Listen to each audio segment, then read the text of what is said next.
پھر اللہ تعالیٰ نے ان کو بھی اسلام کی بہاریں عطا فرما دی۔ تو یہ حق ہے خامند کا بیوی کے اوپر کہ خامند کے بستر کے اوپر کسی کو نہ بیٹھنے دے۔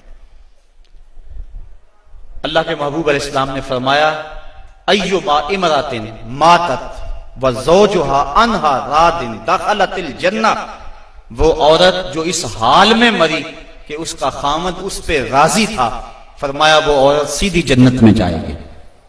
اور ایک روایت میں ایسا ہے کہ 4 شخص ایسے ہیں کہ جن کو جنت میں جانے میں کوئی رکاوٹ نہیں ہوگی۔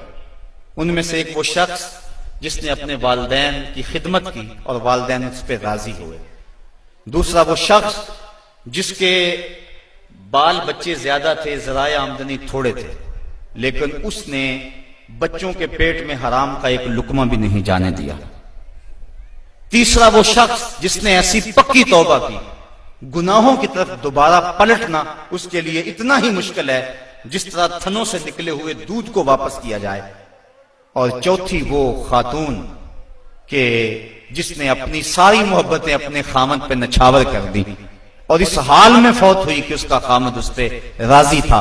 فرمایا ان 4 کو جنت میں جانے سے کوئی بھی نہیں روک سکتا۔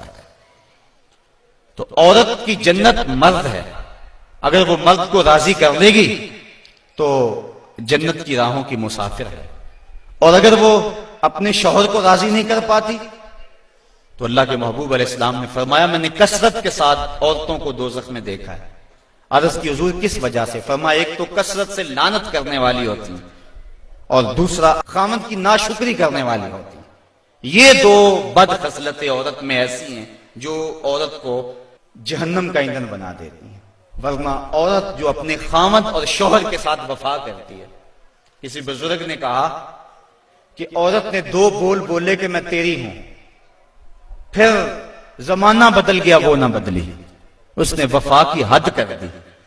تو وہ بزرگ کہتے جس طرح عورت نے وفا کی حد کر دی، اگر بندہ اپنے رب سے حد کر دے یوں وفا کی تو اللہ کتنا کرم اس کے اوپر فرمائے۔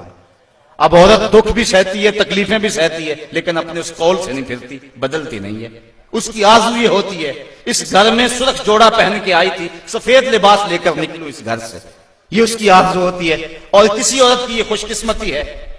تو عورت اگر اپنے خامند کو راضی رکھتی ہے تو وہ جنت کی مسافرہ ہے، لیکن اگر اپنے خامند کو ناراض کر دیتی ہے تو وہ جنت کی خوشبو بھی نہیں پائے گی۔